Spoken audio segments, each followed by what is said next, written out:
ठीक है, अब हम ब्लड सर्कुलेटरी सिस्टम को स्ट्रक्चर हमने समझ लिया है। ठीक है, अब इसके बाद अब हम समझेंगे कि ये काम कैसे करता है। तो सबसे पहले हमें समझना होगा ये कि हमारा हार्ट है। हार्ट से क्या होता है कि जो ब्लड ऑक्सीजनेटेड ब्लड है, यानी ब्लड में क्या है, हीमोग्लोबिन है, और हीमोग्लोबिन का क्या करता है, ऑक्सीजन को रिसीव करने का काम करता है। ठीक है, तो जो ऑक्सीजनेटेड ब्लड है वो हमारे हार्ट से निकल के जाता है कहाँ, महाधमनी में जिसे अओर्टा कहते हैं, फिर जाता है धमनी में जिसे आर्टरीज कहते हैं, फिर जाता है छोटी धमनी में जिसे स्मॉल आर्टरीज कहते हैं, और फिर जाता है केशिका में, कोशिका नहीं केशिका। तो ये क्वेश्चन भी पूछा जाता है कि ऐसा कौन सा पार्ट है जिसमें ऑक्सीजनेटेड यानी O2 और डीऑक्सीजनेटेड ब्लड दोनों तरीके के ब्लड होते हैं। तो वो हमारा कैपिलरी इंग्लिश में कहते हैं केशिका है, जहाँ दोनों तरीके का ब्लड होता है। यहाँ से फिर क्या करती हैं, अपनी वेन्स काम शुरू कर देती हैं।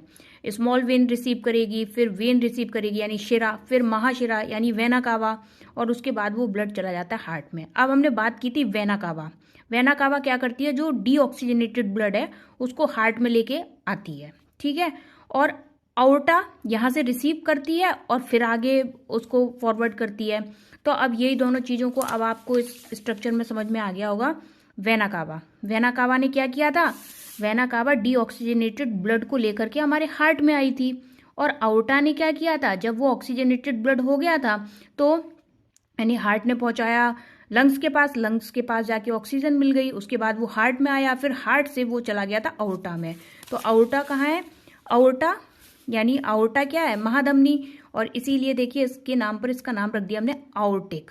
इसमें क्या है, ऑक्सीजनेटेड ब्लड लेके जाएगी फोर्थ चैम्बर से। ठीक है, चलिए अब हम इसको बहुत अच्छे से समझते हैं धीरे धीरे। ठीक है, सबसे पहले क्या होता है कि हमारे बॉडी में जो ब्लड होता है वो क्या करता है कि सुपीरियर वेना कावा से एंटर होता है, किसमें, सबसे पहले हमारा आता है राइट वेंट्रिकल में यहाँ डीऑक्सीजनेटेड ब्लड आ जाता है। ठीक है, इसके नीचे लगे हैं ट्राइकस्पिड वाल्व, ये वाल्व खुलते हैं बंद होते हैं, खुलते हैं बंद होते हैं। ठीक है, तो जब ये खुलते हैं बंद होते हैं तो ये एक आवाज करती है लब डब लब डब लब डब। ठीक है, तो जो हार्ट में डॉक्टर स्टेथोस्कोप लगा के जो आवाज सुनता है वो वही सुनता है लब डब आवाज को। ठीक है, इसके बाद क्या होता है कि जैसे ये खुल जाते हैं, जैसे ये नीचे हो जाएगा, ये खुल जाएगा, तो यहाँ का जो ब्लड है वो, ये चैम्बर तो खाली हो जाएगा, वो आ जाएगा हमारे चैम्बर 3 में, यानी कि राइट वेंट्रिकल में आ जाएगा। अभी भी ब्लड में ऑक्सीजन मिली हुई नहीं है। अब जब ब्लड हमारे चैम्बर 3 में आ जाएगा, अब यहाँ से देखिए क्या है, पल्मोनरी आर्टरी। तो पल्मोनरी आर्टरी यहाँ से हमारा जो ब्लड है, जो डीऑक्सीजनेटेड ब्लड है, उसको यहाँ से रिसीव कर लेगी, और यहाँ से रिसीव करने के बाद ये सीधे हमारा ब्लड ले जाएगी लंग्स तक। यहाँ पर लंग्स होंगे, लंग्स तक ले जाएगी, और लंग्स में एवियोलीज होती हैं जो क्या करती हैं, ऑक्सीजनेटेड ब्लड में इसको कन्वर्ट कर देती हैं। वहां से ये क्या करेगा, ऑक्सीजनेटेड ब्लड को रिसीव कर लेगा।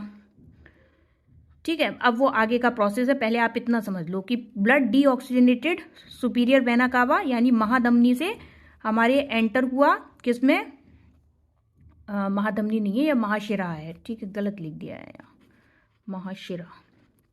ठीक है, एंटर किया, किसमें एंटर किया, सबसे पहले आया चैम्बर 1 में, उसके बाद क्या हुआ, ट्राइकस्पिड वाल्व खुला, और जिसके बाद में क्या हो गया, वो आ गया चैम्बर 3 में। यहाँ से किसने ले लिया, पल्मोनरी आर्टरीज ने, और इन्होंने जाकर के लंग्स को पहुंचा दिया। लंग्स ने ऑक्सीजन को इसमें मिक्स कर दिया रेस्पिरेटरी के थ्रू। अब वो ऑक्सीजनेटेड ब्लड आ गया, जिसको क्या किया, पल्मोनरी वेन्स के थ्रू हमारे चैम्बर 2 में आ गया। चैम्बर 2 मतलब किसमें आ गया, लेफ्ट एट्रियम में आ गया। यहाँ से फिर वही होगा, बाइकस्पिड वाल्व फिर खुलेगा, जिससे ये आ जाएगा फोर्थ चैम्बर में। जैसे ये फोर्थ चैम्बर में आएगा तो क्या है, आउर्टिक है। आउर्टिक मीन्स क्या होता है, महाधमनी ऑक्सीजनेटेड ब्लड को रिसीव कर लेगी, कुछ पार्ट तो ये बॉडी में और पार्ट्स के लिए छोड़ देगी, बाकी का ये ब्लड जो बॉडी है उसमें सर्कुलेट कर देती है। अच्छा, एक चीज यहाँ पर एक्सेप्शन है कि आपने देखा होगा कि धमनी का काम होता है कि वो ऑक्सीजनेटेड ब्लड को रिसीव करती है, और वेन्स जो होती है वो डीऑक्सीजनेटेड ब्लड को करते हैं। ठीक है, जैसे आपने देखा धमनी ने ऑक्सीजनेटेड किया है और वेन्स ने डीऑक्सीजनेटेड किया है, लेकिन एक एक्सेप्शन है पल्मोनरी आर्टरी और पल्मोनरी वेन्स में। तो जो पल्मोनरी आर्टरीज, यहाँ देखा आपने डीऑक्सीजनेटेड ब्लड लेके गई, ठीक है, लेकिन लेके क्यों गई है, लेके तो इसीलिए